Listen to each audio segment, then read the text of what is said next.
ჩვენ ვერ შევთანხმდებით დღეს აფხაზებთან და ოსებთან, გინდა თუ არა ის არის საქართველოს ტერიტორია, ის იტყვის რომ არ არის საქართველოს ტერიტორია. დღესჯერობით ესე იძახის. მაგრამ საერთაშორისო სამართლებრივად ჩვენ მართლაც გარანტირებულად გვაქვს აღიარების პროცესი.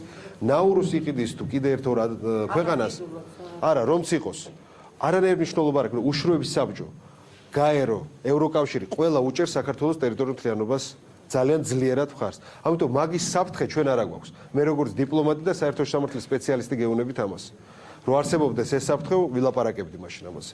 ამიტომ ეხლა მთავარი ადამიანური ურთიერთობის, სავაჭრო ეკონომიკური ურთიერთობის და ინფრასტრუქტურის აღდგენაზე ვილაპარაკებთ.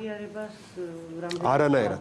ეხლა მე მეუბნებიან, თქვათ სააკაშვილის გუნდიდან ესეთი შენიშვნა მომწონს, როგორ დაждები და მოელაპარაკები ბაგაფშს. როგორ დაждები და მოელაპარაკები?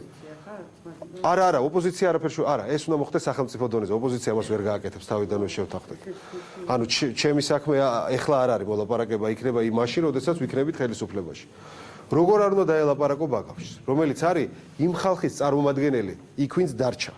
ეს არ არის იმ ხალხის წარმომადგენელი ჩვენი დევნილების, ვინც გამოდევნეს, მაგრამ ჩვენ თუ შერიგება გვინდა, იმას ჩვენ კი არ ვართმევთ, რომ ლეგიტიმური ხელისუფალია, მაგრამ ის წარმოადგენს აფხაზებს, ვინც აირჩია ის. მას იმიტომ ველაპარაკები, რომ აფხაზებთან მინდა დალაპარაკება. ანუ აფხაზები ისინი გიგზავნიან ბაგაფშს და შამბას მოსალაპარაკება. შენ უარი უნდა თქვა?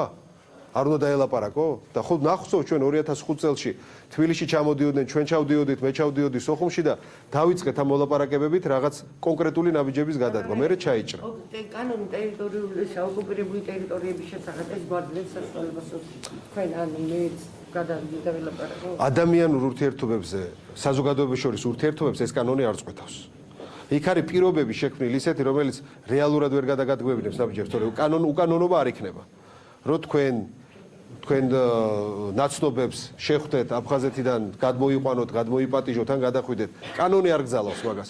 მაგრამ პირობები ესეთი შექმნილი საზღვრისპირა, რომელიც იგივე ამის საშუალებას არ მოგცემს. ამიტომ სააკაშვილს არ აქვს პოლიტიკური ნება, გადაწყვეტილება არ აქვს მიღებული, რომ ეს აკეთოს. ამიტომ სამწუხაროდ უნდა ვთქვათ, რომ მის პირობებში არანაირი გაუმჯობესება ამ კუთხით არ იქნება. უბრალოდ რესურსი არ არსებობს ამისი მისგან. და არც უნდა რომ დომოდა ჩვენ მოგცემდა საშუალებას 2005 წელში ბოლომდე მიგვეყანა ის მოლაპარაკებები აფხაზებთან.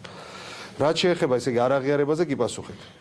უსაფრთხოებაზე რომ ვინმე წარმომადგენელი მოვიდეს იმიტომ გაკეთებები როდის კი ბატონო ამას თურქლადეს და ჩვენ შევხვდებით ევროკავშირის სადამკვირვებლო მისიის ხელმძღვანელს ახლა ჩავინიშნავ ხვალ ზეგ მაზეგ აი ამ დღეებში და ამ უსაფრთხოების საკითხს დავაყენებთ იქ. მაგრამ ადმინისტრაციის საზღვარი ისინი სხვა რამეს ამბობენ ეს არ არის დადგენილი დროებით ახალგორთან ჩაიდება არა თუნდაც ბეჭვეთიდან რო არ გაიტაცონ რაღაცა ჩვენი ესმის მაგის გარანტიას არ ვიცი რამდენად ეხავე შეგვიძლია ველაპარაკოთ მაგრამ ჩვენ დაველაპარაკებთ და უსაფრთხოების პრობლემებზე დაველაპარაკებით ევროკავშირის დამკვირვებელსაც და მათ შორის ხელისუფლებაში იმ ადამიანებს ვინც პასუხისმგებელია ამაზე კი აუცილებლად დაველაპარაკებთ ეხლა სარკოზის შეთანხმებას რაც შეეხება რუსეთი არ უყვებს ამ შეთანხმებას არ უყვებს მაგრამ ამბობს შევასრულე ამბობს შევასრულეო მაგრამ მთელი მსოფლიო იძახის რომ არ უყვებს ამიტომ ჩვენი საგარეო პოლიტიკა არანაირი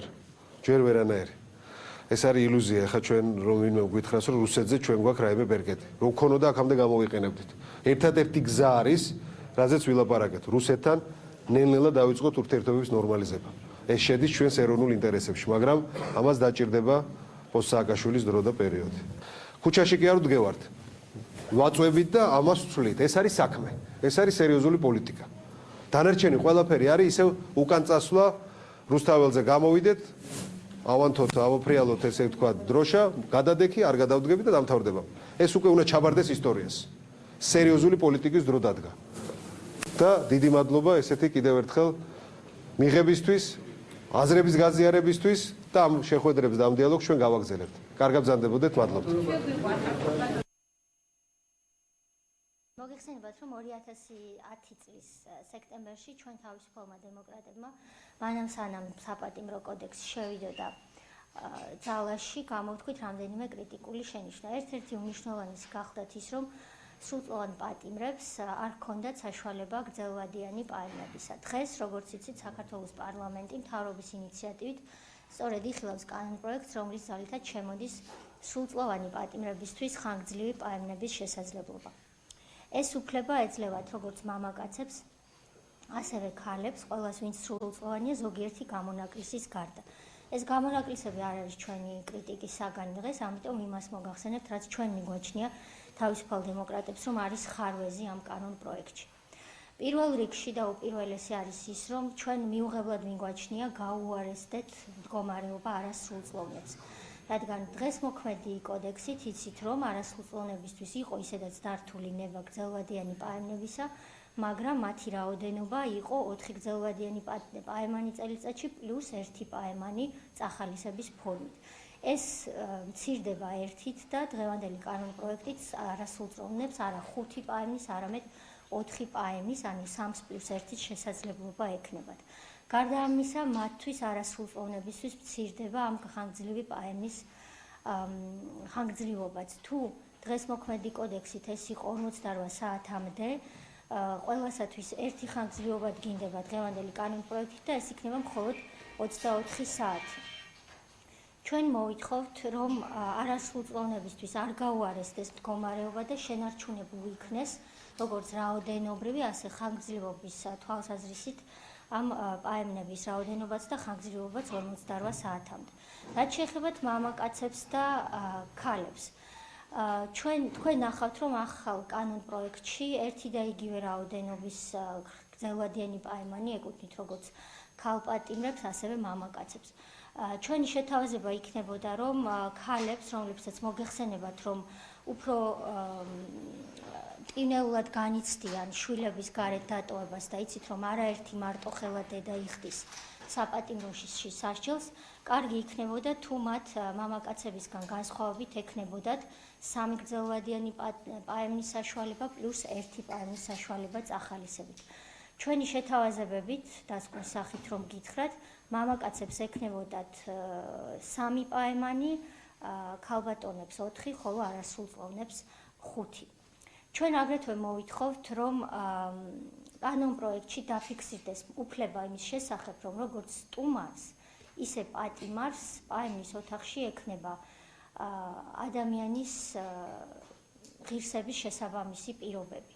მე მესმის, რომ ეს შენობები, როგორც ქალბატონმა მინისტრმა ბრძანა, სულ ცინცხალია და ახალი აშენებული და იქ შეიძლება დღეს ეს პრობლემა არ დგას, მაგრამ თუ კანონში არ ჩაიწერება უფლება იმის შესახებ, რომ პაემანი უნდა ჩატარდეს ჰიგიენურ პირობებში და ადამიანის ღირსების შესაბამის მდგომარეობაში, შეიძლება დროთა განმავლობაში სახელმწიფომ უარი თქვას იმ სამუშაოებზე, რომელიც აუცილებლად იქნება ჩასატარებელი ამ ოთახებში. ჩვენი შეშფოთების კიდევ ერთი და არა ბოლო მიზეზია ისიც, რომ მოცემულ კანონ პროექტში არ არის ახსნილი, თუ როგორ მოხდება უსაფრთხოების უზრუნველყოფა მოცემულ პაემნის ოთახებში. ციხის ადმინისტრაციას მიცემული აქვს აბსოლუტური დისკრეცია იმისთვის, რომ მიანიჭოს პატიმარს გრძელვადიანი პატიმრის პაემნის დანიშვნის უფლება თუ არა, შეუძლია მას უარი უთხრას მოთხოვნაზე და აგრეთვე მას შეუძლია წესით შეწყვიტოს პაემნის მიმდინარეობა, თუ კი რომელიმე პაემნის მონაწილეს, ან სტუმარს, ან პატიმარს მის უსაფრთხოებას ემუქრება საფრთხე. კანონში უნდა იყოს გაწერილი, თუ რა შემთხვევაში შეუძლია ადმინისტრაციას ეს გააკეთოს. წინააღმდეგ შემთხვევაში შეიძლება აღმოჩნდეთ ისეთი სიტუაციების წინ, როდესაც თქვათ რომელიმე არასასურველი ან ასე ვთქვათ პატიმარი, რომელსაც ადმინისტრაციამ ხელი შეაჩვია, მას უარი უთხრას პაემანზე, ისე რომ პატიმარი ამას ვერ გაასაჩივრებს სასამართლოში. და ბოლოს დაგაინტერესებთ ერთი მნიშვნელოვანი რამ ალბათ. განმარტებითი ბარათი, თქვენ ყველას ნანახი გაქვთ ალბათ ამ კანონ პროექტის, ამობს ასეთ რაღაც აბსურდულ რამეს.